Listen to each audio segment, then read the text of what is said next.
public? Okay. Wow, so there goes like guilty. I was wrong. This neighbor, when I was living with Danny, you know, I had the cat, Jackson.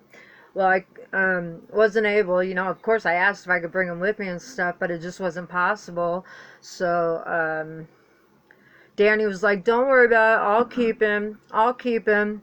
And then, as soon as he gets mad at me because I don't, you know, like, well, because I tag him or I tell the truth, so he gets mad, you know, like a narcissist does. Because I think he's covert, like he knows exactly what he's doing.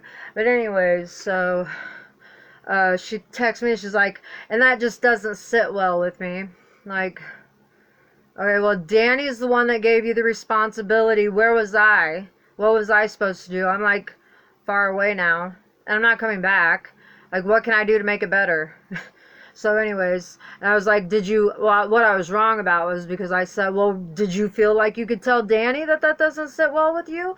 You know, and I figured she'd be like, no, because most people don't want to talk back to Danny or say anything. They just, you know, shut up or move along, agree, whatever, you know? Anyways, but apparently she stood up to him, so good for her. Good for her. My bad. Anyway, she's a nice girl. It just sucks that Danny has to do that and then make me look like a fucking piece of shit when, you know, I don't know what to do. Never get a cat again? Yeah, right. So anyways, we're going to find out. That's what the title is. Is my mom a narcissist? We need to find out. And my girls don't understand that I have no problem taking accountability. I don't want to manipulate people. I mean, I'm not saying I can't or don't or won't or haven't. You know, I don't know. But I can do my best to be like, not try to manipulate people. Like the whole time, you know, I was in an abusive relationship. I didn't want to just tell people that and then just have them feel like sorry for me. But then it became like I was desperate. Like, I need something. Somebody just feel sorry for me or something, you know, because this just wasn't working out, you know. I was just either going to die or die. It was the only option, was die or die. But anyway, so the point is, here we go. Let's take this off here. I got to turn this Bluetooth off. Fantastic. And then I got to turn this Bluetooth on. We're going to find out. I think I got the videos here. I think the 5 major signs of a narcissist parent. My father could be a narcissist too. I don't know. He's a drunk. He's a drunk. But he had good parents and a good life. He got everything, you know, probably everything he wanted as a kid. You know, he had rich family, all that. Not me. No, I was left with my mom and being treated like crap. So anyways, here we go. Are you playing? Oh, no, we're not playing. Here we go. Now we're playing. I like this girl. Her name is... Invalidating. Excuse me. Feelings. Lack of empathy. Controlling behavior. Lack of... Is this a short? Okay, this looks like a short. I didn't know it was a short. Hold on. Invalidating feelings. Lack of... Okay, she did have lack of empathy. Hold on. She's a little bit loud. Let's turn her down a bit. Anyways, her name is Katie Morton. She's on YouTube. So, controlling behavior. Oh, yeah, she definitely had control. Lack of boundaries. Behavior. Emotional volatility. Lack of boundary. You know, I've been wanting to learn kind of what boundaries are for like a long time. Like, I think I know, but I'm not sure that I know, like how to set them, what to say, you know, I don't know. People have probably been violating them, you know, since I was 2. So, yeah, that's cool. But anyways, we'll subscribe to her. I've seen her videos before. You guys seen her? She's pretty cool. She's really cool, actually. I liked her videos. Okay. Emotional volatility. These are just some of the signs of a narcissistic parent. Narcissistic parents prioritize their own needs and desires above their children. These parents often exhibit traits of self-centeredness, emotional... I have a confession to make, God. Sorry. Yeah, I did. You know, when I had my girls, I would want to go out at night and drink and stuff, especially on the weekends. Is that bad? That bad? To leave them with my mom? That was bad. But I never left them for a month at a time. I never even left them. I'd leave them like overnight, and then I'd be back in the morning because my mom would be calling me like a mad one. I ain't coming back, you know, because she's controlling. She is controlling. So I don't know about emotional volatileness. I don't know about that. Self-centered. I mean, I don't know how self-centered she was. I mean, I don't know what she did for herself. She was always away. I wasn't always around. She wasn't always around. She worked a lot, and I remember being by myself. And then, I don't know. I don't know what happened to her. I don't know where she was. So she was going to school for psychology. She says she has schizophrenia. My mom did not have schizophrenia, and I can tell you she did not have schizophrenia. And now I know what schizophrenia is, and she did not have it. So she's a liar. I know that much. Emotional manipulation, and lack of empathy. Oh, they said that we had, what was that called? I learned that word. It was called, what was it called? It was the word with incest, but it was something else. Emotional incest? Well, anyways, it's where you depend on your child for feelings that you should get from your husband or something. I don't know what it was, but why did I think like that was my mom? I don't know. I never in my life thought that I had a narcissistic mother until that girl said that all that I said about the human sacrifice, and now I'm not like in that zone. I'm kind of out of it. Like I don't know if it's real, but I swear, like all the things that I say are like, what are they? What is that? Not evidence, like indicators. Okay, grandma working at Orchard Place, which is a group home for kids, but she worked in the JR unit for boys overnights. My uncle being a kidnapper, charged with kidnapping twice, and they don't like to talk about the first one, so we don't really know much about it. And that was in the 80s. Definitely wasn't in the 90s. So, I don't know. Somebody was watching and now they're not. I wonder who it was. Bye, Danny. Bye, Danny. So anyways, what else is going on? What's the next one? Sorry, ma'am. Lack of invalidating feelings. Lack of empathy. Yeah, my mom, she always did invalidate my feelings. Like, she never stuck up for me, which is so crazy. I don't have to deal with her anymore because, oops, she's no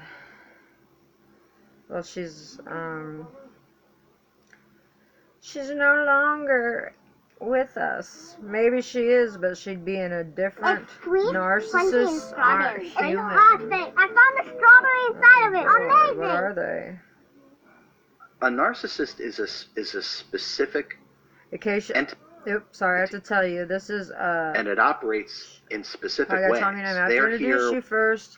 This is R.J. Spina, or Spina, S-P-I-N-A. Ascend the Frequencies. That's probably more along the lines of something we should be watching. Frequencies and stuff. I don't know. Anyways, I don't know about being able to catch the gate or doing the salt thing. I don't know. Like, stuff's just not me, really. But maybe one day it will be. They're here one time and one time only. They are not evolving through the cycle of incarnation. Then what are they doing? It's a one-time deal because they play a very specific role. They are literally a different genre of being. And the labeling of consciousness will never, ever allow you to experience what you are or consciousness directly through the labeling of it. So the idea is for the higher self to keep evolving, to keep deepening its reservoir of love and wisdom, whose subsets are talents and abilities, which allows it to, quote-unquote, rise within the multiversal structure, and that is actually evolution. So then it has access to, quote, more and more. How's it going, everybody? Welcome back to another exclusive interview on the RJ Spina channel. We're going to do something a little bit different in this one. We're going to do an ASMR interview. So we'll be whispering. I think they're going to try to tell me that narcissists are not going to burn in hell for eternity, and I don't like that very much. I know that's mean. That's mean, because a lot of people think I'm a narcissist, so they're probably wishing hell on me. Not a lot of people. My sister tells that lie because she builds herself up by tearing others down. If you don't know my sister, you should know my sister. Her name is Shannon Barnes. Not so noble. Probably a thief. I don't know. I don't know what's true. I had a feeling, but they could be imposing those ideas in my head just like they made the frickin' curtains move like this, like they did in Iraq. They're doing it to us. Jade Helm. Oh, I was looking at Jade Helm stuff. Yeah, I remember that, Jade Helm. I was looking at stuff like that. Oh, and then I was trying to make a fake Facebook account, and I thought an air tester. I thought, who tests air? Apparently, probably some really big people, right? That's fucked up. That's fucked up. That could have got me on this freaking watch list, or this fucking somebody help this girl or something, and I'd be like, I could be one of those people that, like, really, maybe I have the AB blood type, but probably shouldn't, because, okay, like this guy, Chris Josh. Why is his name Chris Josh? Whose name is Chris Josh? That's nobody's name. That's nobody's name. That's somebody trying to stand out. And then he starts saying the same things that I try to tell people. Like I was trying to tell people, I ain't gonna put up with it anymore. You will be an outside cat. I don't know. Like, but he was saying the same things I was saying. Well, then I just learned that, and then I had this feeling when I was looking at, no offense, Chris Josh, if you're watching this, I'm just trying to say, what came to my head was like, this guy could be coming to kill me, Like, maybe my daughter, like, talked to him and was like, my mom's a killer, and my mom's this and that. She said I like to kill things. Like, really. Really. I did all this killing and attempted murdering, and I don't have no police record to show for it. I mean, I have a police record, but don't say that, Like, makes no sense. Just the lies are so, like, easily, like, if you just go to the place where they keep the records, then that's it. Then they'll know. 7, the covert narcissist mother. Ooh, covert narcissist mother. Let's see if she was that.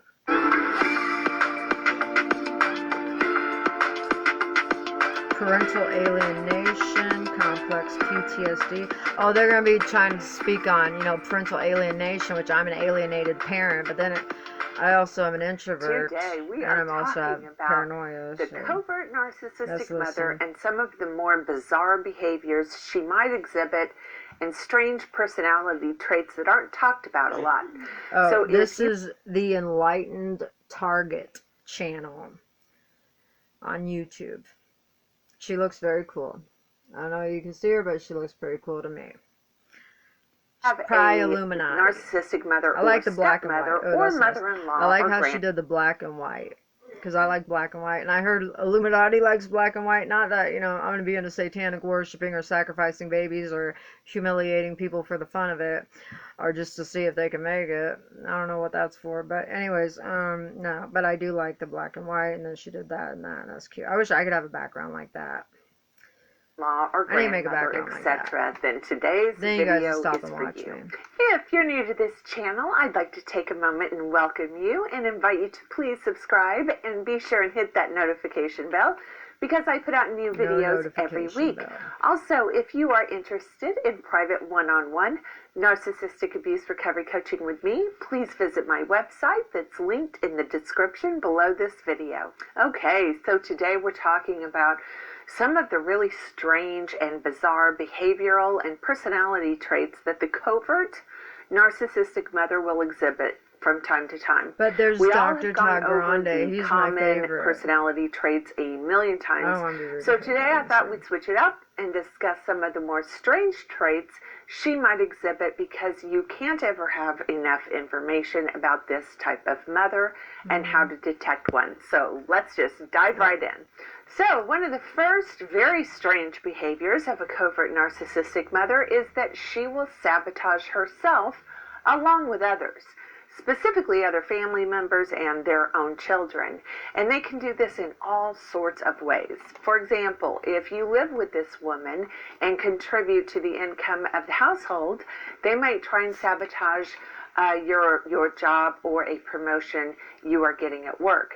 Even though they know that the income you are bringing to the household will now be non-existent, the desire to cause chaos, destruction, and sadness is just too tempting for this woman. She could have watched the girls for me when I had this badass job at the airport waitressing. I made like $200 in just like 5 hours. I made $200, right?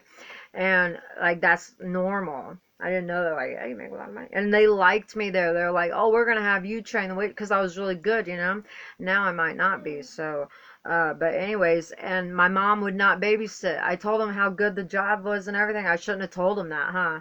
It's like, oh, it's bad, it's bad, it's bad. Can you watch the girls? But anyways, having them watch the girls was just even more of a mistake because my mom was just talking shit about me in front of the girls. So the girls didn't even, like know how to respect. They didn't learn how to respect me. They learned how to talk shit on me. And now look at them. That's all they do is just talk hell shit, like crazy, crazy. Saying I'm a child abuser. Really? I'm a child abuser. So he said, well, maybe emotionally. He's just saying that because whatever. No, I didn't. No, I didn't. Maybe Jordan, felt like she was, not giving, I didn't give attention to her, but no, I didn't give attention to her, all the time like she wanted when she was crying. Because I didn't know what she wanted, I do the same thing. I know that's a dog and that's my daughter, but still, just, the dog, comes up to me, and I'm like, I don't know what you want, So I just I don't know what you want. And I freak out. Because I didn't know what she wanted. Really, what did she want? I wish I could go back in time, slow down, get down on her level and say, what is it that you need, child? What is it? Because I think I did that, but maybe I didn't do that. Or do I think I did that? I don't know if I even think I did that. I don't know what I did, honestly. I don't know. Honestly, I try to speak honestly. That's why I have this problem with honest. The things that I say, I interrupt myself. I have to think, is that completely true or whatever? Because I always feel like I'm under a lie detector test because, they're watching me. You're watching me. You are. That's why. For this woman. Anyways. Also, they enjoy the control they possess to sabotage these things. They are constantly looking for evidence that confirms that they are in control, that they are the ultimate decision maker. Oh, yeah, she did. When I got with Josh, I didn't smoke pot, but then I did smoke pot. Josh talked me into it. And my mom found Josh's pipe somewhere. And she put it in Elena's poopy diaper, threw it out. I was like, Mom, that's his pipe. That's not even mine. That's his. What are you doing? She's like, well, I don't want it. Just, what is your fucking problem? She's so stupid. It's we're adults. We don't need your help like that, Anyways, I don't know where she found it. But... Who will determine what you have or what you don't have. To them, doing these things is narcissistic Yeah, supply. and then with her pills, she would give me her pills just fine. And then when I got addicted to them, really addicted to them, I needed them or I was sick, she wanted to withhold them from me. What is that? What is that? Fucking crazy bitch. Narcissistic supply and very powerful supply to boot, and it's that constant and continual confirmation. Oh yeah, she likes to tell people, even though she's dead, she can't tell people anything anymore, but she likes to tell them that she wasn't the one that gave me the pills. She's a freaking liar. She's the only person I ever got the pills from, except for maybe one time, Josh's uncle had 2 in his drawer. He's like, yeah, you can have those. I'm like, sweet. He's like, I don't take them. Most people don't because they're smart. Not me. I'm like, I'll do it. Not, Okay, maybe let's not talk all about me. Let's talk about my mom. Information that they're looking for. It's the evidence that they need, that they must have to prove to themselves that they are a superior. So I wonder, who was it? Who said that I took my girls to a drug dealer's house to have sex for drugs? Who said that? Where did that come from? Because I know Jordan's not making it up. She's hearing it from somewhere. And I think my mom and Shannon were in on something, stealing something from me. I don't know what, but we'll find out. So a superior person, and no one and nothing will happen unless they say it can happen. Next, these mothers are beyond committed to being seen by the outside world as this wonderful, kind, and loving. Yeah, that's what she did. Everybody thought, oh yeah, Robin. Do you get her name? Robin, your energy, Jessica, because she was a narcissist. She didn't care about me. She never stood up for me when it mattered, to my grandma and everything. She always just, even with Danny and stuff, all throughout my life. That's why... it hurts that she's gone, but it hurts less that she's gone, remembering it like that. Because I can't say I had a physically abusive childhood or anything like that. Not physical, you know what I mean? you know, like what you see on TV and shit, like spanking your butt or whatever. I mean, I don't really even remember times like that, but I probably just don't remember it. But I remember her trying, and I remember her chasing us around with a wooden spoon. I just don't think she ever made it. Kind and loving mother. Nothing is more important to this woman than her image, and she will do absolutely anything in order to preserve that image, including... Well, she's dead now, so now what's she gonna do? I'd love to find out. In relationships that are horrible and where no one is happy. So essentially, what I'm saying here is she will stay in a horrible relationship and torture every single person who is involved. Yeah, she did. She tortured me by staying with Ron. I tried telling her. He threw a hot pizza on her, accused her of cheating on him, and threw a hot pizza on her. Yeah, they were fighting. Me and Josh lived downstairs. We came upstairs, and yeah, you know. Chris Josh, what a weird name. What a weird name. Who is involved in this relationship until the other people or the person leaves. She will hang on, making everyone absolutely miserable so that she can control the narrative. Maybe that's what she did. Maybe she made Abby miserable. Because Abby, I mean, why didn't she tell me? Why didn't Abby tell me? If it was me. You know, I don't know. We had talks. We drove. Maybe I wasn't open. Maybe if I would have never woke up, and maybe if I would have never went to prison, I would have turned out just like my mom. And then my kids would do to their kids, because I didn't do to, did I do to my kids what my mom did to me? God, I hope I didn't. I didn't bring boyfriends around. That was my big thing. It was like, I'm not bringing boyfriends around my girls like my mom did.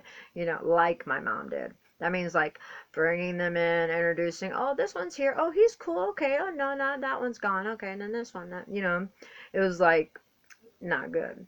But I did bring Celso around him because Celso was Elena's dad and we were getting married. And then I did bring Kelly, just like came around to like visit, or we went to the, where we go, the art thing. I don't know. We met like his kids and then my kids, and we met together, went down there. I don't know. It was like, I don't know, but I didn't try to bring them around like too much, you know. But they did stay the night with me over at Kelly's one night. Kelly wasn't a drug dealer, wasn't even a drug user, so I mean, I smoked pot, but everybody smokes pot, right? Right. Yeah, we all smoke pot. Narrative of what happened, even though it will always be completely and utterly untrue. She wants the control over the narrative.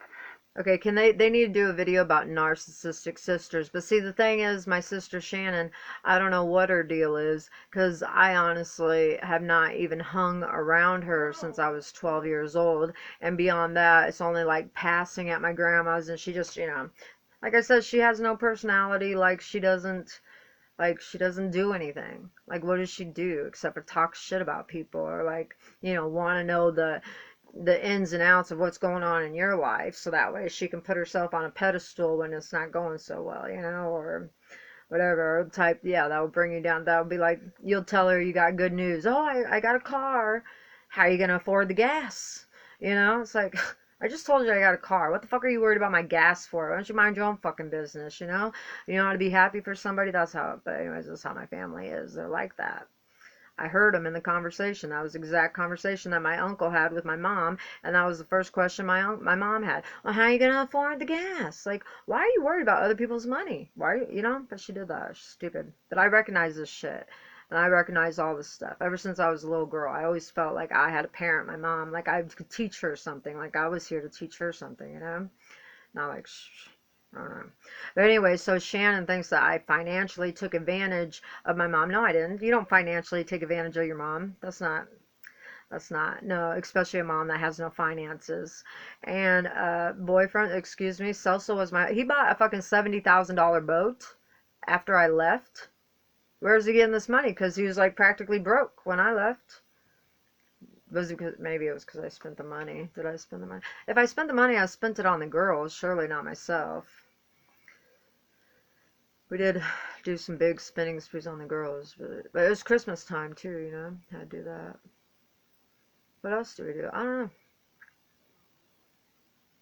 Maybe it was me. Maybe I was the bad luck. Maybe I was the bad luck for money. Kelly, I didn't break him. He wanted to do that because nobody else was helping me. I would love to pay him back, but I don't know if I'll ever have the money, but if I ever have the money, I would pay him back. But, I'm broke. I asked God for money, I asked him to take the addiction away. He did it. I asked him for money. Let's see if he'll do it. I asked for a lot of money. A lot. See that, God? Okay, here, she's doing really good, but Dr. Todd Grande is just looking at me like, come on now, press my button. Come on now, press. Don't worry, Dr. Todd Grande. He was my Dr. Todd Grande. He was a doctor I went to see on YouTube when I had schizophrenia. He could be talking about Jeffrey Dahmer, and I'd think he was, like, talking about me. I don't know why.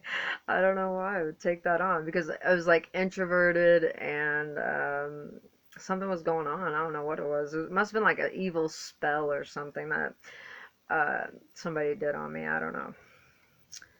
Or something's wrong with me. That she then will deceive people in the outside world to believe. And she will always, without exception, rewrite history and portray herself into the role of the hero. Oh, so the parasites that are running the world are narcissists. Yeah, because they always want to rewrite history. See how they rewrite history? They're crazy. A victim or the martyr or some combination of all three. But you can bet your bottom dollar she was the victim of me. I don't think so. I was just your typical daughter, trying to get her needs met through her mother. Financial needs, stuff like that. Not financial, because I had a job, but I don't know, whatever I needed. I don't know. Maybe I need to grow up. That could be one of those three roles. That could be another crazy and bizarre thing these mothers will do is they will hurt themselves if they know it hurts you, inconveniences you, upsets you, or consumes and devours all your time and energy.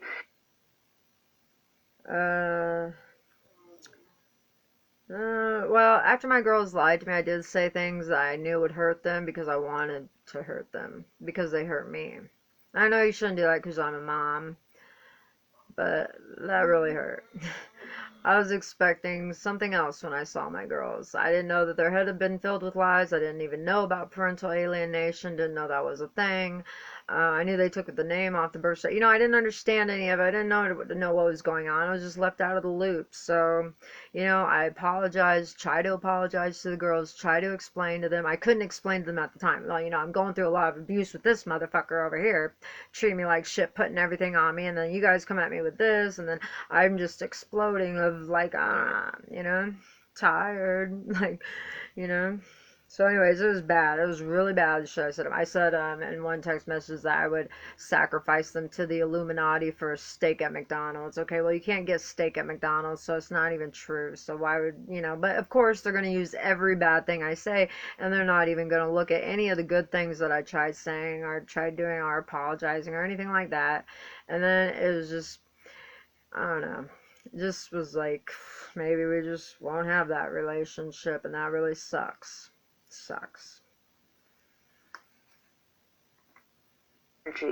It's incredibly difficult to wrap your head around this fact. However, it's so true. What is it? You have to remember, narcissists will go to the lowest levels, the most disturbing levels of human behavior if it gets them what they want. Like human sacrifice, like sacrificing your child or selling your child, because that's what I think they did, for experiment or something.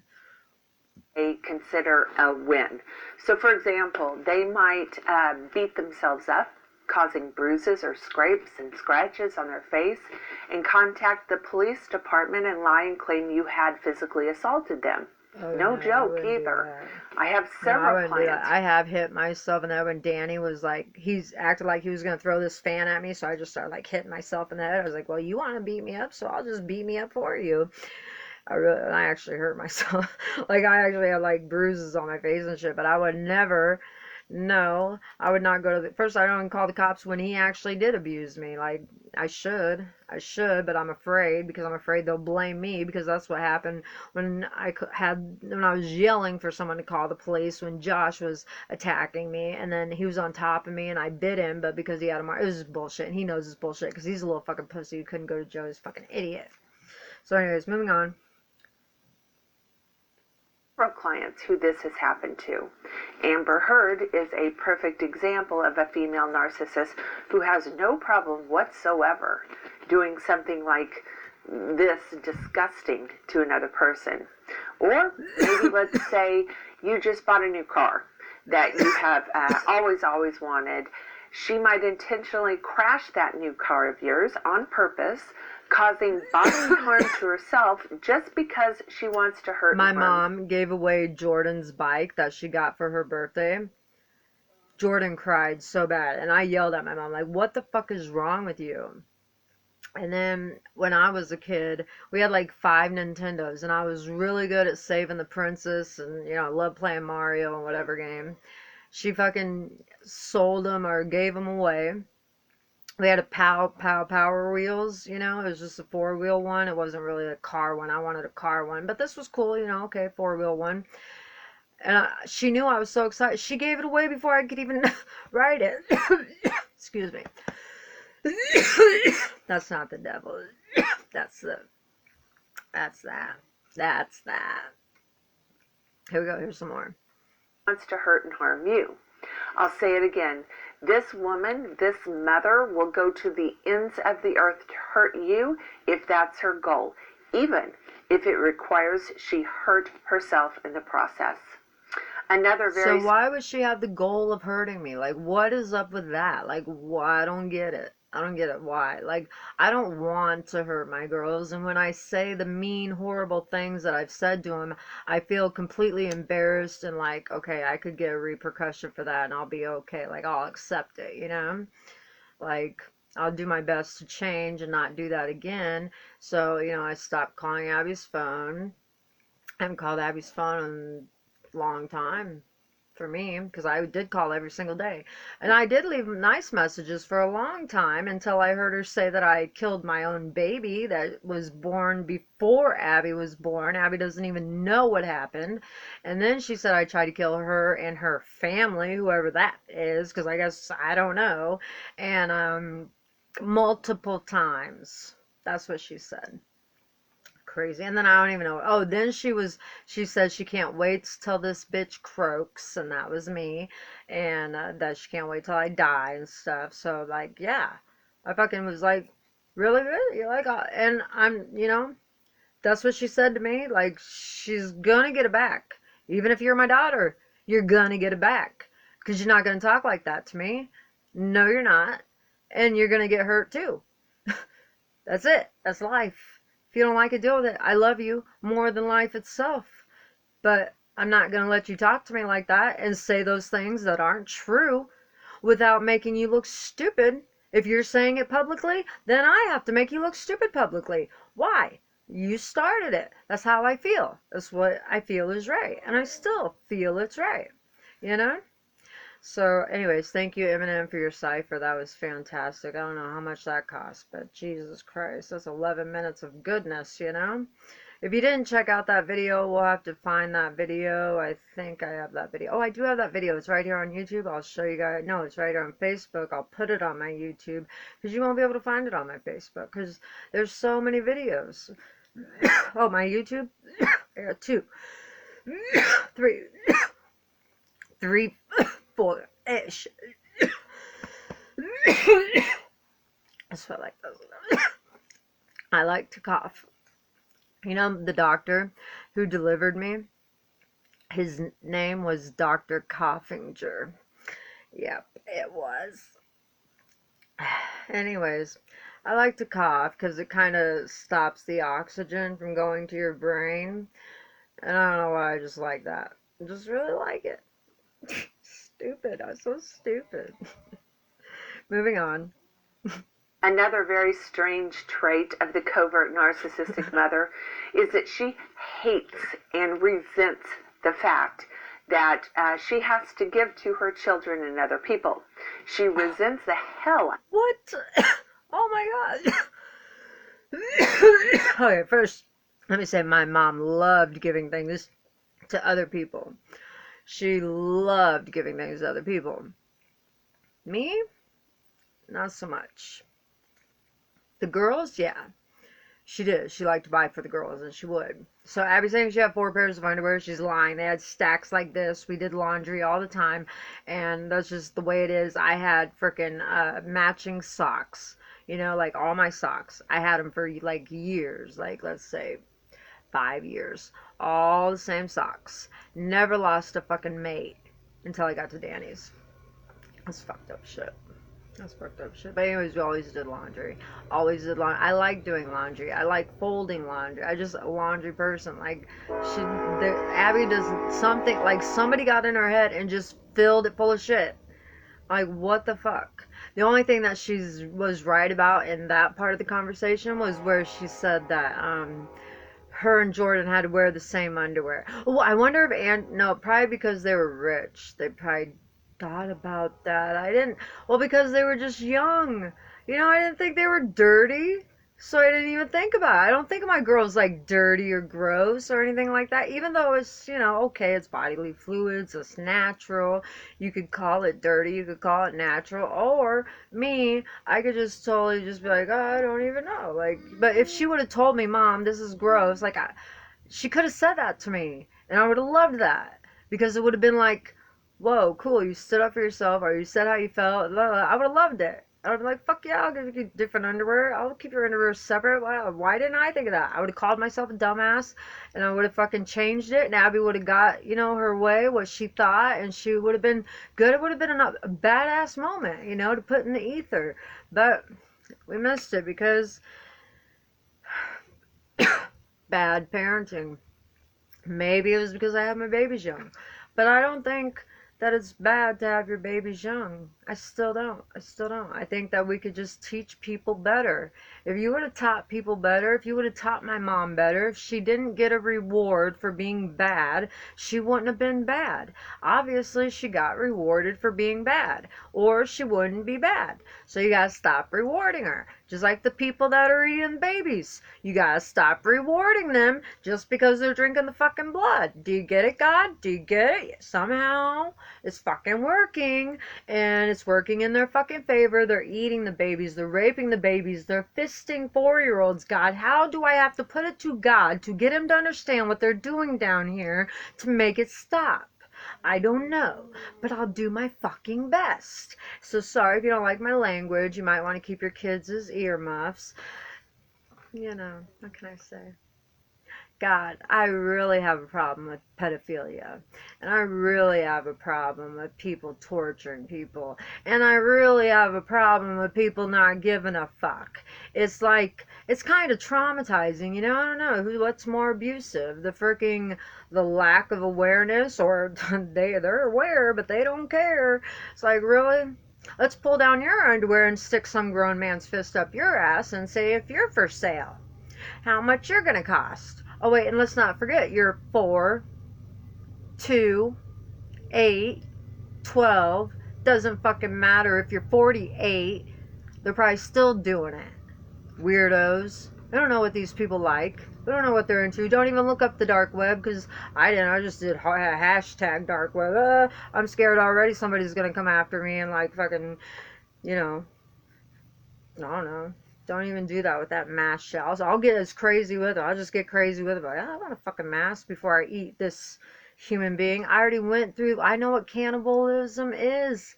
All it is an interview. You get it? You enter the body and you view it from the inside. It's like weird. I don't know. But cannibalism, it's like something I don't know. I thought they did. It might not be what they do. Now my mouth is getting dry. Do we know what? Oh, yeah, never mind. We know why. Because I like to cough. That was my doctor's name. Coffinger. Was he Illuminati too? I bet you all were Illuminati. Because, you know, I always thought it was kind of weird, like, 3, 12, 1 plus 2 is 3. Okay, and then 19, whatever, the 82 is not anything to 3, but then you have, what was it? Oh, I was born at 210, which is 3, 2, but 2, 1, you know? What does that mean? Oh, I know what that means. Means what they're saying might be true, which makes me want to go watch Dr. Todd Grande. Sorry I made him wait so long. Sorry I had to cut you off.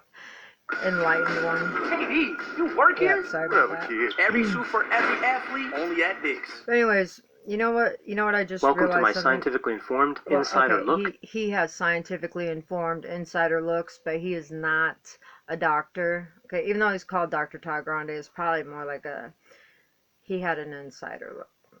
I hope he's not a cannibal.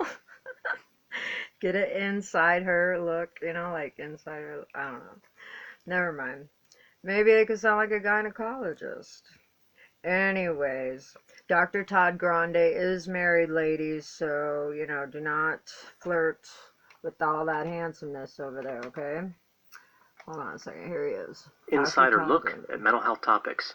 If you find this video to be interesting or helpful, please like it and subscribe to my channel. I did. Hello, this is Dr. Grande. Today's question asks if I can talk about the mother-daughter relationship in a situation where the mother is narcissistic.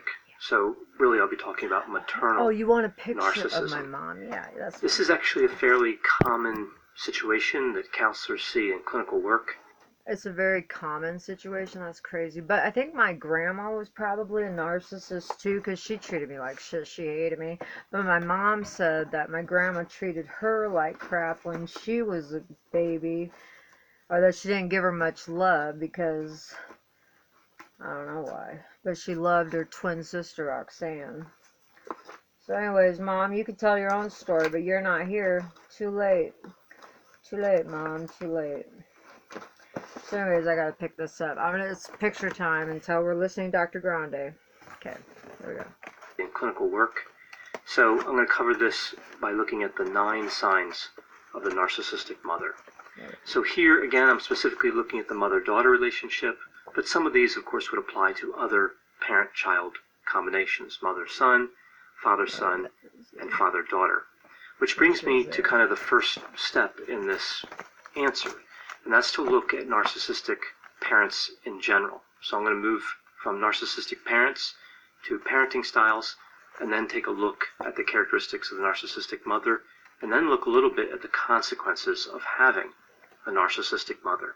So narcissism is a personality construct. We see that includes characteristics like being self-centered, a sense of entitlement, requiring admiration, and generally it's divided up into 2 types. We have a grandiose type, where somebody is socially dominant, extroverted, arrogant, and resistant to criticism.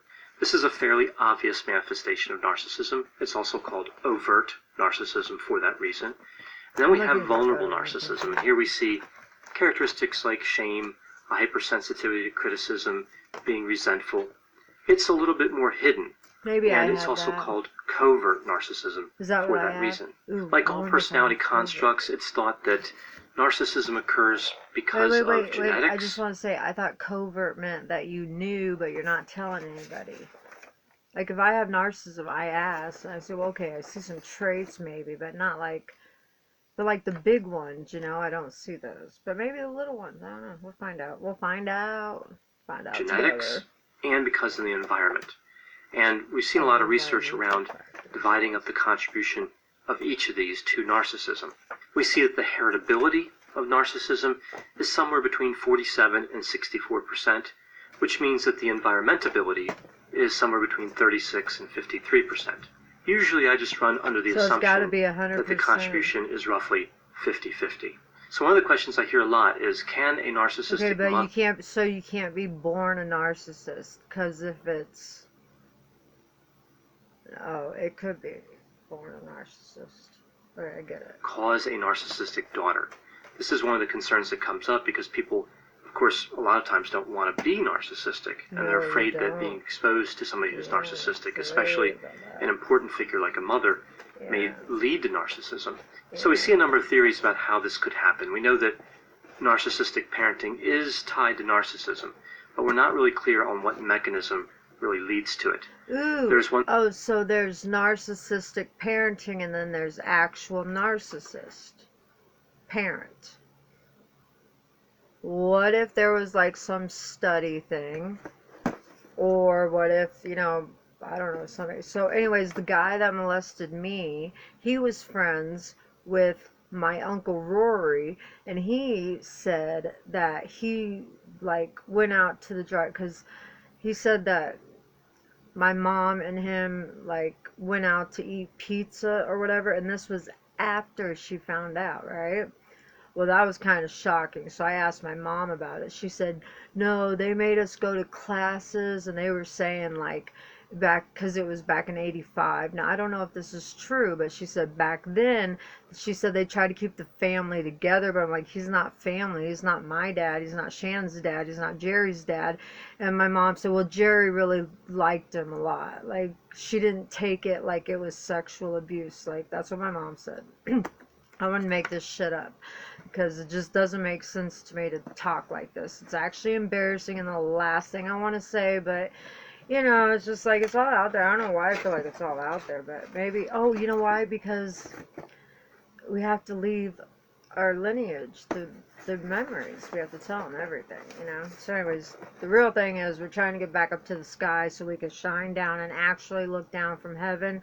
Otherwise, we're going to get stuck down here, and we're going to live loopy, we're going to go to jail, we're going to go to prison, we're going to get sprayed, we're going to get gassed, we're going to get poisoned, we're going to get killed, we're going to get raped, we're going to get fisted at the age of 4, we're going to get our blood drinking by the queen, and nobody believes it, everybody thinks it's fake, and that's so annoying. You have no idea how annoying that is. To have all that information and just live with it and just sit on it and just smile. It's like, can disassociate much? No, never, never. I got a Barbie refrigerator. I really love it. Okay, Dr. Todd Grande, we're back to you. 9 signs of a narcissistic mother-daughter relationships. There you go. There's one theory that too much gratification can lead to narcissism, too little can lead to it. Under the too much theory, a child comes to expect that much gratification, and when they don't get it in real life, they create it for themselves. Again, narcissism. Yeah. Under the too little theory, they need the gratification.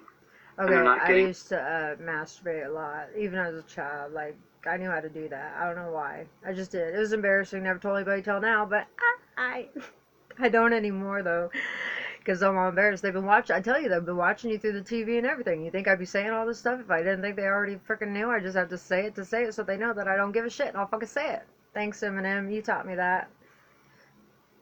Hi, Dr. Todd Grande. And they're not getting it, so they create it for themselves. Again, this leads to narcissism.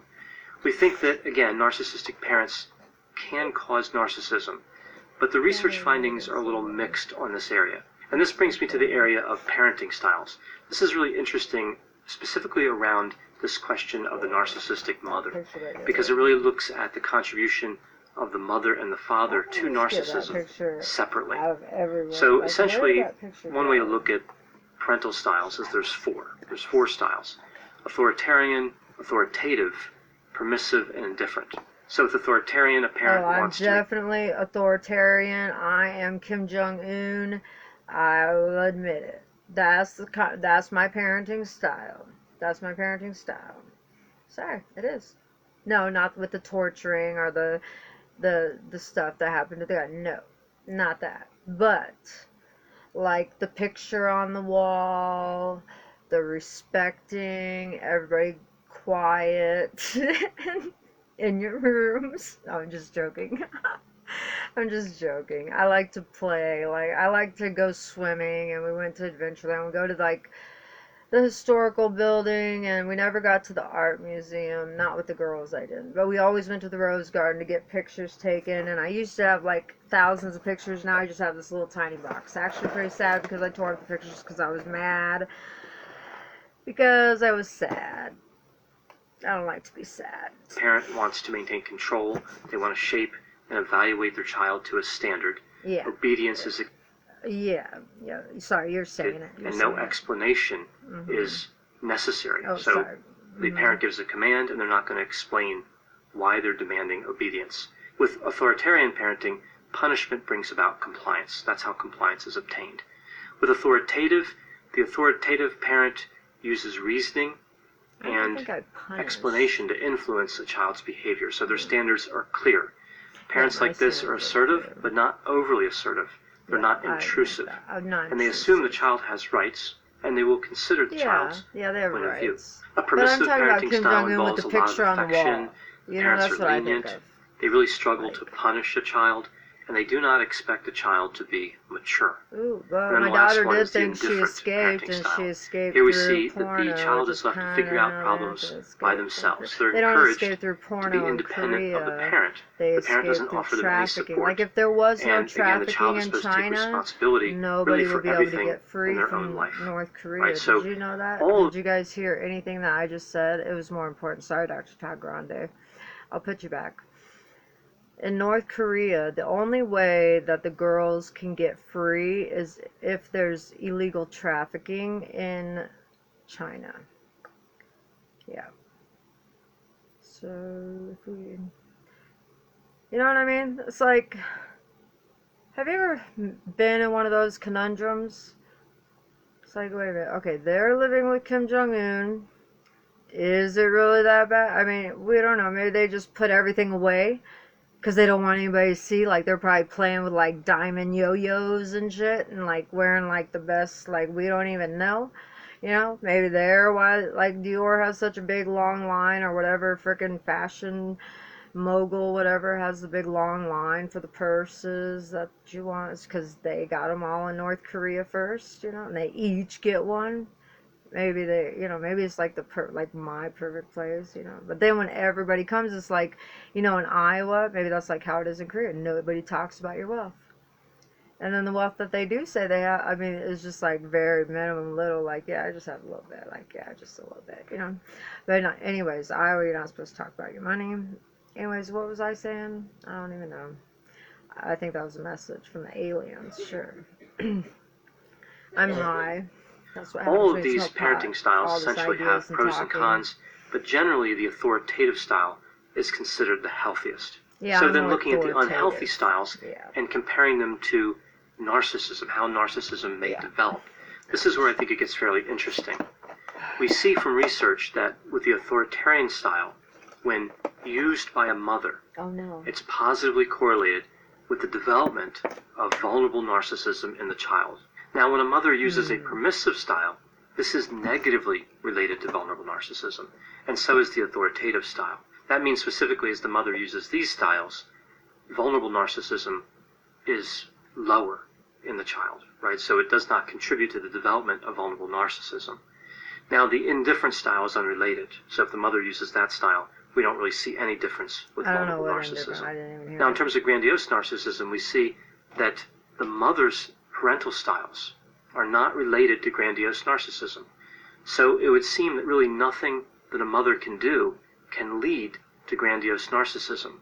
But there are some things a mother can do that could lead to vulnerable narcissism, again, in the child. Now, if we look at the other side of this, on the father's side, we see that authoritarian and indifferent parenting styles, again, when used by a father, are related to a child developing grandiose narcissism. And in terms of the permissive style, this is negatively related, again, when used by the father, to grandiose narcissism.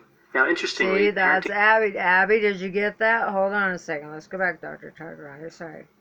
He just said that... are related to a child developing grandiose narcissism.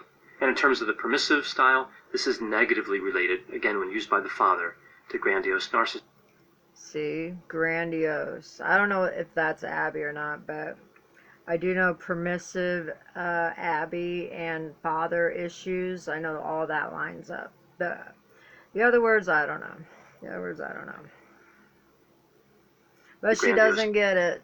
She thinks I'm being mean, and I'm not being mean. I'm putting the truth out there for her to see, and then she'll understand one day, oh, that's what my mom was doing. She was telling me the truth. That's all she was doing. Yeah, that's all I was doing.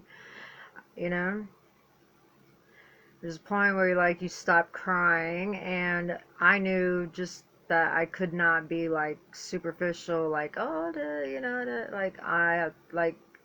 I mean, for a little bit, if you could be nice for a little bit, I could be you know, I mean, nice. I could be nice. I could be nice as long as they're nice, but they weren't nice. Jordan, the first thing she said to me was, not the first thing, I don't know what the first thing she said to me was, but she said some things, but she's like, you're not my mom, Jamie's my mom. And I was like, okay. And then, so like, I don't think, no. I was like, sometimes, like, why am I gonna quit doing anything that I'm doing? It doesn't fucking, like, look at, what the fuck, you know? I didn't even want the girls to come over there anyways, because, frickin' Danny is just embarrassing, you know? So anyways, Dr. Todd Grande. They missed all the good part, didn't they, Dr. Todd Grande? Yep, they did. Deus narcissism. Now, interestingly, parenting styles, we're learning if we're used by narcissists or not. the father, like my mom is, are not related I am. to vulnerable narcissism. Okay. So it would appear that fathers can't cause vulnerable narcissism, but they may be able to contribute through their parenting styles to the development of grandiose narcissism. So narcissistic parents may cause narcissism, but that's only really one concern. And again, I'll talk about the consequences of specifically a narcissistic mother after I talk about the characteristics of the narcissistic mother. So looking at these characteristics. I can't find out. I do think that my mom definitely had issues. Okay, my dad still has issues. But let's do something else. Consequence of ongoing sex with a narcissist, no one talks about. Well, I've had checkups and everything, so, well, one checkup, but I didn't do anything with him. He tried, like, asking me. I was like, no. Because I already told him before the last time, and I feel stupid, and I already think I went through all this. It's another video. There's a fly in here. It's getting hot outside. It's getting hot outside. Truth, okay, we don't want to hear about narcissistic mothers. The YouTube tried to hide it. Cops literally cooked him. Stop forgiving your mother. I didn't forgive her. I threw her ashes in the toilet. The ones that I did have. Because I should have had more. Because I was the only one that loved that stupid person. That I don't even know who she is anymore. You played dumb long enough. What are you talking about? I played dumb long enough. This is my real tone of voice. I don't use my real tone of voice. With Southwest Rapid Rewards, you can redeem your points. A lot of my videos because I don't like my voice. That seat. Oh, this one's open. Well, what is he saying? Now it's Payback and Genius? What's that? What are you gonna do? They're gonna do something. I don't know what they're gonna do. Remember when you dumbed yourself down just to make them feel tall? When your brilliance wore chains? Not because it lacked power, but because it didn't want to waste lightning on insects? You weren't quiet because you had nothing to say. You were quiet because they didn't deserve the sound of your awakening. You played the fool in their circus of clowns. It makes me laugh. But deep down, you were studying every trick, every crack, every exit. You let them talk over you while your mind built blueprints behind your eyes. Maybe. Let them believe you were slow while your thoughts outran theirs by galaxies. Maybe. They laughed at your pauses, mocked your silence, thought you were clueless. You were calculating the cost of unleashing hell, and for a while, you spared them, not out of kidness, but because the timing wasn't right. Yet they saw your calm and thought it meant defeat. Ha! They never asked why the lion stays still before it pounces. You sat in the shadows not because you feared the light, but because your shadow was longer than theirs ever could be. You bit your tongue while they bled arrogance. And still, you smiled. You let them win. Just enough to keep them blind to the war you were quietly winning. You watched, listened, memorized. Every insult became a weapon. Every dismissal turned to fuel. You weren't just enduring. You were recording evidence for your vengeance. Might have been doing that. And now that silence. It's ticking. It's loaded. Should definitely watch this video from the beginning. They thought you were a background character, but you were just waiting for the scene where you rewrite the entire script. You were the genius in shackles. The storm behind glass, the fire wrapped in ice, But chains rust, ice melts, and storms don't stay caged forever. You're not done pretending. You're done protecting them from who you really are. And when that mask finally hits the floor, damn. They'll beg for the version you buried. They laugh like hyenas around a corpse they thought was yours. But the joke, it was embalmed in their own ignorance. You let them stare at the ghost, the decoy, the version of you designed to be underestimated. And oh, how they pointed, mocked, puffed their egos like pigeons on a throne of lies. You weren't silent because you broke. You were silent because you baited the trap with your stillness.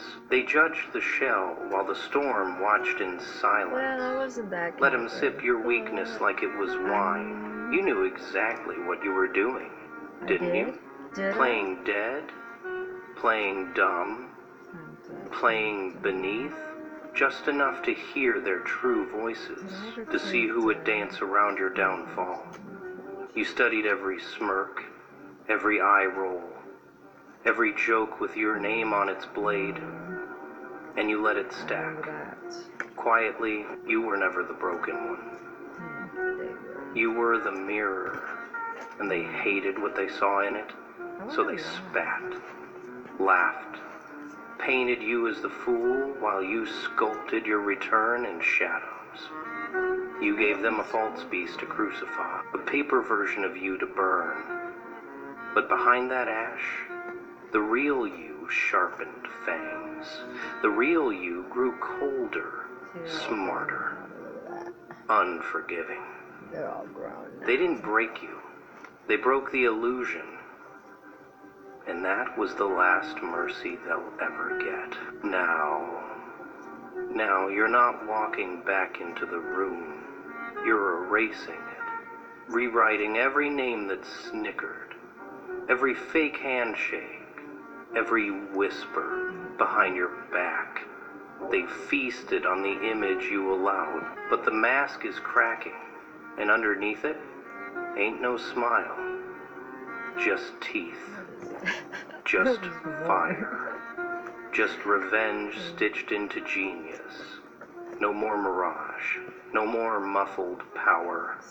You gave them the stage, and now you're pulling the floor from under their feet. They laughed at the costume, at the dummy you dangled in front of them. But the real you, the one who remembers every word, every betrayal, every you're not good enough, that version's stepping in now. Barefoot, grinning, soaked in silence, ready to detonate. Shh, listen close. That sound ain't laughter anymore. It's regret, choking on its own echo. You ever wonder why monsters wear masks? Oh, it ain't to hide. It's to protect the room. You wore that mask like a mercy. Like a bandage over a blade, not because you feared them, but because you knew damn well what would happen if they saw you unfiltered. You weren't suppressing weakness, you were muzzling wrath. You were folding storms into silence and pretending it was peace. That wasn't cowardice, it was calculation. That wasn't fear, it was containment. And oh, they mistook that restraint for emptiness. They thought the quiet meant you had nothing inside. Shh. If only they knew how loud your stillness was. Behind that smile, earthquakes. Behind those lowered eyes, crosshairs. You studied their nonsense with a grin stitched in barbed wire. Let them feel taller. Louder, smarter. Let them toss their crumbs of validation like you were starving, but you weren't hungry for praise. I just must say that, okay, if you guys ever met my family, it's not like they're that smart, okay? So he's talking about my family, because that's the only people I've ever been around, and people that aren't my family, haven't been that many people. So anyways, it's not that hard to be smarter than them. I have a GED and YouTube. and I didn't have YouTube back then when I was around them. I just acquired that. That's funny too. That's funny. You Sorry were about that. starving for timing. You weren't built to beg. You were built to bide. The mask? That was your leash, but not for you. For them. You had to cover the fire just to stop the room from turning to ash. That was never disguise. It was mercy served cold. They judged you by the version that blinked, not the one that watched. By the version that spoke softly, not the one that wrote war in silence. They thought they knew you because they saw the surface.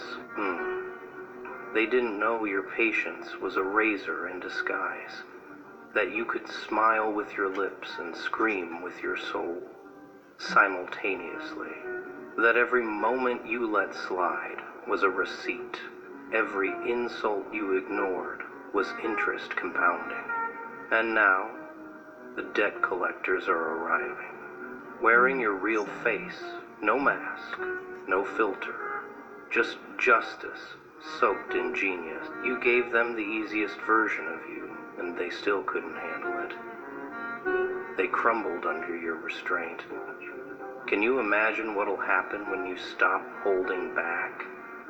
When the gloves come off and the intellect hits without a smile? When the same voice that whispered forgiveness starts speaking in consequences?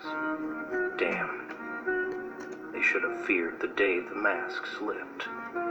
But instead, they poked it, mucked it, tugged at the threads, thinking they were in control. Nah, they were just speeding up the reveal. Now the mask hits the floor like a war drone. No more smiles made of safety pins. No more humble nods while fools flaunt borrowed crowns. You let the mask protect them for far too long. But this new version? Oh, it's not masked. It's not merciful. It's magnificent.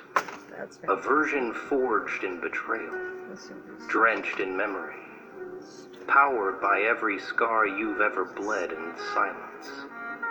Welcome to the version they never deserved, but damn sure earned. You didn't just bleed, you banked it. Every stab they thought would finish you just added more voltage to the storm inside. You weren't broken. You were pressurized, like coal beneath centuries of silence. You turned damage into diamonds behind the scene. One huge thing about my childhood that I loved, I remember, is my grandpa's steam cooking, you know, like he had a steam cooker and it'd like whistle, but it always smelled so good. And anyways, it just reminded me of my grandpa, and that was cool. They thought pain would scatter you. Nah, you collected it, cataloged every betrayal, memorized every fake smile. You wore your scars like circuit boards, wiring the pain into your genius. The more they threw, the more you charged. They were throwing daggers. You were building a react. You ever seen someone weaponized heartbreak? That's you. Every moment they tried to humiliate you, stored. Every whisper behind your back, engraved. Every time you cried and had to wipe it before anyone saw, that wasn't weakness, that was alchemy. They thought your silence meant surrender, but it was fermentation. It was a slow burn, turning shame into strategy. Your breakdowns weren't the end. They were blueprints. You weren't curled up. Well, I can't say that I was thinking like that, but now that I'm like looking back, I'd be like, nah, maybe. I do remember everything, but I don't remember remembering it on purpose, you know? Like, it's just, I remember, you know? I remember. Curled up in defeat, you were taking notes. And now, the lab's on fire. The formula's complete, and it's laced with revenge. You didn't forget. You just waited. Patience wasn't peace, it was planning. They laughed at you while you were mid-transformation, but now, the switch flipped. You're not the victim. You're the vault. A living archive of pain turned to power. The kind of power that doesn't just walk back into the room. It levels it. They wanted to hurt you, but all they did was hand you ingredients. And you... I did a good job, huh? You turned it into fuel. High octane, unfiltered, poetic rage. They thought they'd bury you in betrayal. But every blade you pulled from your back became armor.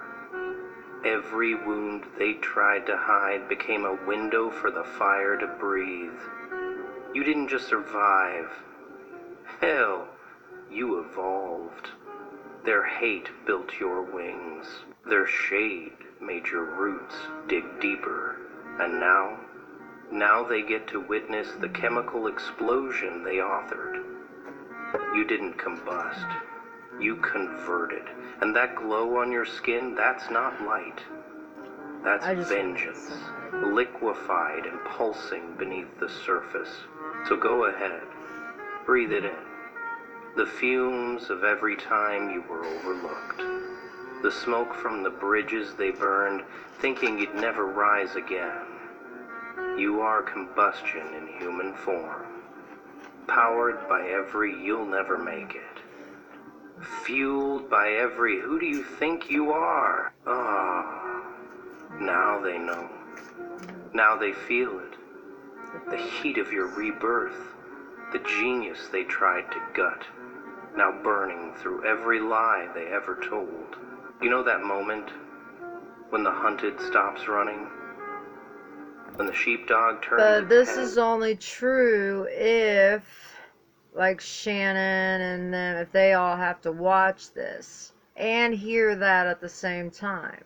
Then they could be like, but they might still be just mocking and laughing, because he could be like speaking from a room where my sister and everybody else is hanging out, you know, like hanging out with all her CIA agent friends. I don't know what she'd be doing. Anyways, who knows? Who knows what's happening? I don't know what's happening, really. I just like it. Dog turns its head just slightly, and the wolves freeze. That's the flip. That's when the pawn doesn't evolve, it remembers. They thought you were the piece being moved, played, sacrificed. Nah, you were watching the whole board, pretending to follow the rules just long enough to own them. Not if they stole any type of inheritance from me. That's the Seven of Swords. I don't know. Now comes the grin. That half-smile laced with warning. Stitched in storms. Dipped in madness. It's not loud. It doesn't need to be. Because the ones who mocked you will feel it before they hear it. The grin isn't about pride.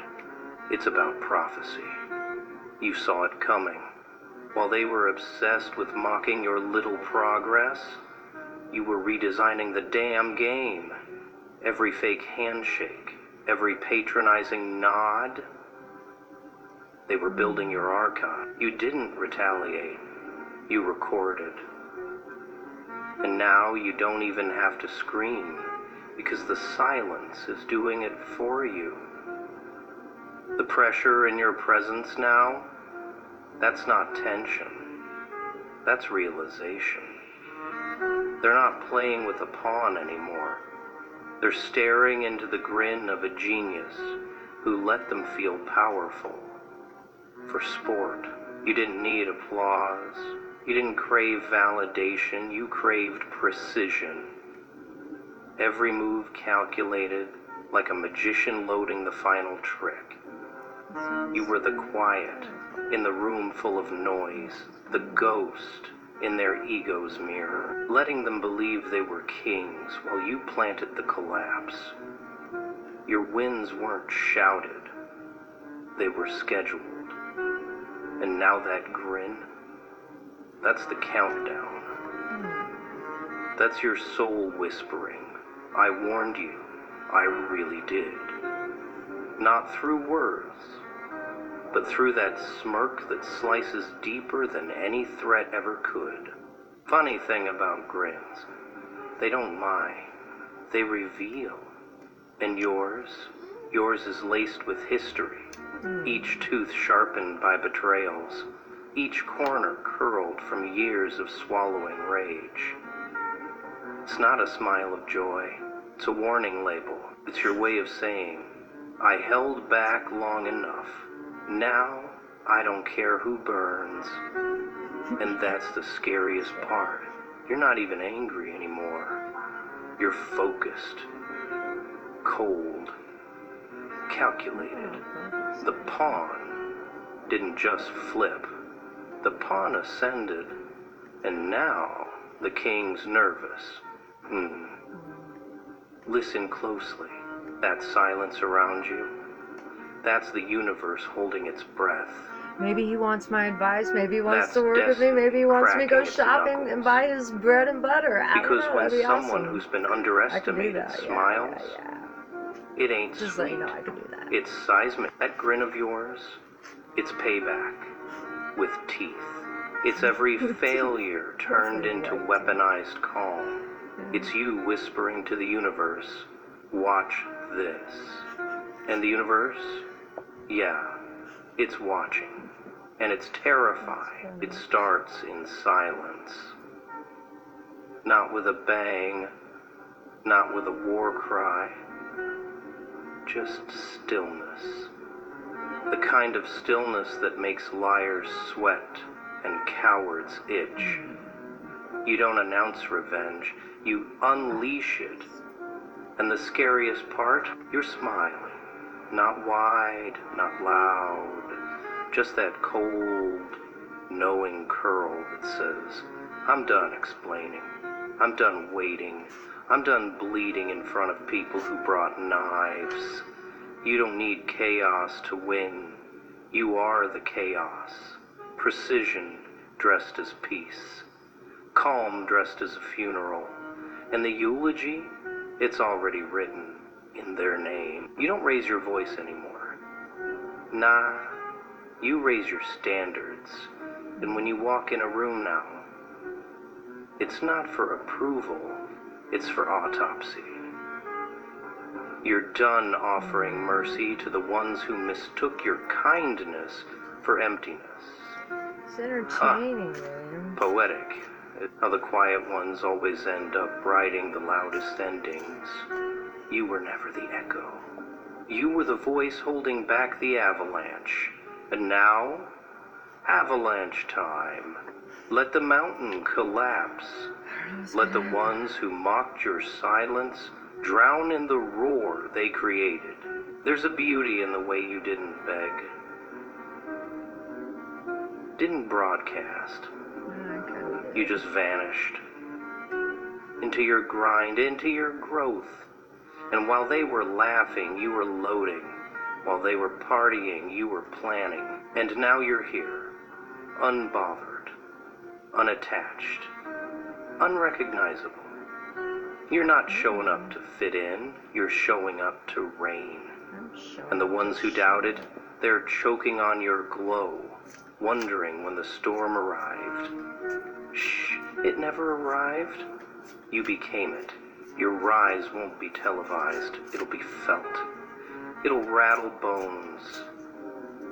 It'll twist stomachs. I'd rather not be televised. It'll haunt mirrors. You're not just returning. You're erasing. Everything they thought they knew. Every version they branded you with. Every limitation they threw your way. You're swallowing it whole. Spitting back dominance. This isn't ego. This is reclamation. What time is it? The reclaiming of time, power, identity. Oh, God's going to be mad at me. Without apology. He's going to be mad at me. Without sound, just that deadly, poetic stillness before the quake. The warning signs were there. In your eyes. In your silence. In the way you stopped justifying your existence. But they missed it. Mistook the quiet for collapse. Ha! Now they'll learn. Payback doesn't always knock. Sometimes it just appears. At full height, full flame, full force. And by the time they feel it, it's already too late. You're not here to prove anything. You're here to remind the world what it forgot, what it dismissed, what it tried to bury. Genius isn't loud, it's lethal when it's done pretending. Look at them now, shaking in the ruins of their own damn ego. Eyes wide, words stuck, regret crawling up their spine like a serpent that finally woke. Poetic, ain't it? The very people who tried to bury you are now digging for cover. Nah. But are you sure about that? Are they really running for cover? Like, how do I know? How do I know he's not just trying to trap me into thinking something, so then I just get, like, let down, and I'm like, oh, you know, this goes, like, this is a roller coaster ride I've been on for 10 years now, you know, it's like, oh, something's gonna happen, no, it's not, something's gonna happen, no, it's not, it's just like, I'm used to it, you know, so it's cool. You didn't change, you peeled back the lie. You didn't become a monster, you just stopped holding the leash. And now the truth they ran from, it's got teeth. It's got fire. Yeah, it's got teeth, Jerry. It's got your face. They thought you were bluffing. Shannon, I bet she thought don't the silence meant surrender. I don't have teeth. But you were loading every scar like a round in the chamber. You were folding every betrayal into blueprints. Now, I could have been doing that unconsciously, subconsciously, but definitely don't feel that smart in real life. But yeah, I do remember a lot. Calculating every smile they faked, and now the math adds up to disaster. For them. For them, I hope. You gave him the version that smiled, that stayed quiet, that played nice. When they stabbed it, mocked it, starved it. They did. Now they see what lives beneath that version. And it doesn't beg. It burns. They whisper now.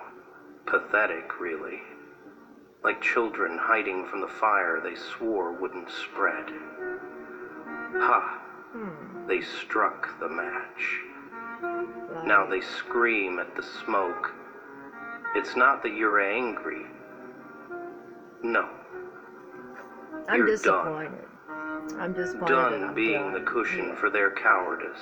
Done being the mirror that made them feel taller. You cracked that mirror. And what's left? Just them. Small. Shivering. Trying to escape the beast they woke. And the beast? Yeah. It wears your name now. You ever notice how the same mouths that spit venom suddenly go mute? That's fear. That's the sound of a kingdom collapsing from within. They see now what you were, what you are, what you became through every silence they mistook for softness. Through every dismissal they labeled weakness. You never needed revenge. You just needed time. And now time's up, and so are you. Rising like judgment in designer's skin. They wanted a puppet, wanted a fool, got a force, and now they beg.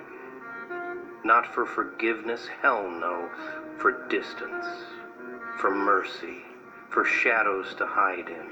But here's the twist. You are the shadow, the one that walks in calm, strikes in silence, and never forget the names carved into your scars. Shh, don't gloat, just glow.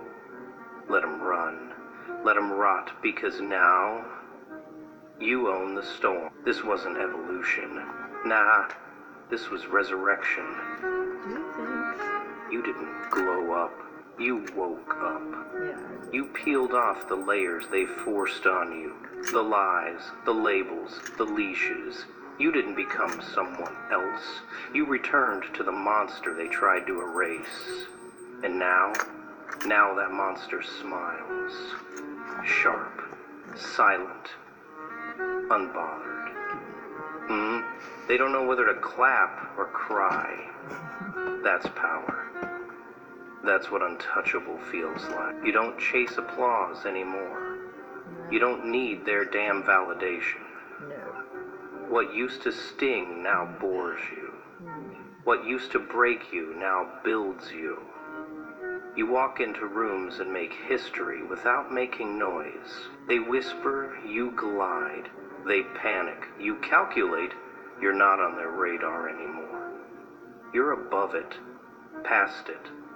A frequency they can't even comprehend. You speak in silence now, and it hits harder than any scream ever could. You didn't win by shouting louder, you won by knowing louder, by standing still while they spiraled, by smiling while they swung at ghosts. Every opinion they had of you, dust. Every insult, fuel. They tried to shrink you into their narrative, but now the story ends with your name in bold. Nah, you don't need revenge. You are the consequence. You walk past their judgment like it's invisible, because now it is.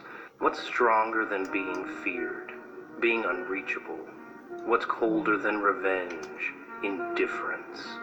And you mastered both. Your presence now, it erases theirs. They used to laugh at your silence, now your silence haunts them. They used to mock your calm, now your calm owns the air. You were never the joke. You were the setup. And the punchline? Yeah, it hits like thunder wrapped in elegance. Let them talk. Let them explain. Let them drown in the noise they created. Because you've already left the room. And somehow, you're still louder than all of them combined. You're not here to impress. You're here to remind. That silence isn't surrender, it's strategy. That genius doesn't seek approval, it commands presence. And now that you're done pretending, haha, they can't even look you in the eye. They were busy playing checkers. So weird. Am I seeing things? You were studying chaos. They danced in predictable circles, lost in their own illusions, while you mapped the spiral that had dragged them down. It was never about fitting in. Hell, it was never about playing by the rules. You were too busy rewriting them. Every move they made was a step in your plan. Every word they spoke, fuel for the fire they never saw coming. Beautiful, isn't it? How the storm they laughed at is now the one they're running from. The masks off, the chains broken. You didn't just break free, you broke them. They thought they could cage you, trap you, shrink you into their tiny boxes. Nah, they were just delaying the inevitable. You were the storm all along. And now? Now it's unleashed. Silent. Calculated. And all mute. Every step you take is a step closer to showing them what happens when genius isn't controlled. It dominates. It conquers. They laughed when you held your tongue, when you played the fool. But those were your terms. And now the laugh belongs to you. The quiet was your camouflage. The calm before the storm, and now that storm's risen. It's not just thunder. It's ruthless, it's uncontrollable, and it's got one goal. Everything. They built this monster with their neglect, their arrogance, and now it wears your name like a crown. It hunts with the precision they never understood. It leaves nothing but ashes where they once stood. I think it was way more than arrogance, because I think we can all be arrogant, right? I can be arrogant a lot, but I don't mean to be. But anyways, I think it was more than that. I think it was total disregard for my feeling. I think it was totally knowing what they were doing, when they were doing it, and why they were doing it, and doing it for some sort of compensation. Now, I don't know this for sure. This is all alleged until I find out. which I may never find out. It might just be schizophrenia, you know. Hello, welcome to schizophrenia. I actually am diagnosed with paranoid schizophrenia, so who knows? Who knows what's real? Did they make me crazy? You know, was it gaslighting? Because I think it was gaslighting, like the Gaslight movie, you know? Really like that. Because I don't feel crazy. It's where they once stood. You weren't ever the victim. Nah, you were the weapon they never saw coming. The genius they never noticed. And now it's too late to stop it. The war was always in the mind, always in the soul. And you just redefined the battlefield. You flipped the board. You walked away. And now, you don't need the applause. You don't need their validation. You needed this moment, this transformation. And now, the world's yours. The storm's here. And it doesn't care who's left standing. It doesn't need to explain. It doesn't need permission. It just takes. You were always the genius. You were always the one they feared. But now they'll see exactly how dangerous it is when genius is finally uncaged. And you're the storm. This doesn't sound like a good thing. The last laugh. Are you sure? The final word.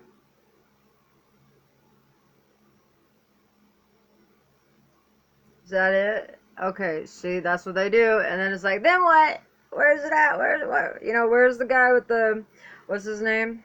I don't remember his name. Anyways, we probably just need really a Judge Wapner or something big like that. So, okay, I gotta go now because I need a real cigarette break, and that was a lot to take in. But, you know, I think they're just doing that to build me up, you know? That's nice of them. I like that. And I forgot my thingy. Thanks for watching. I'm Jessica.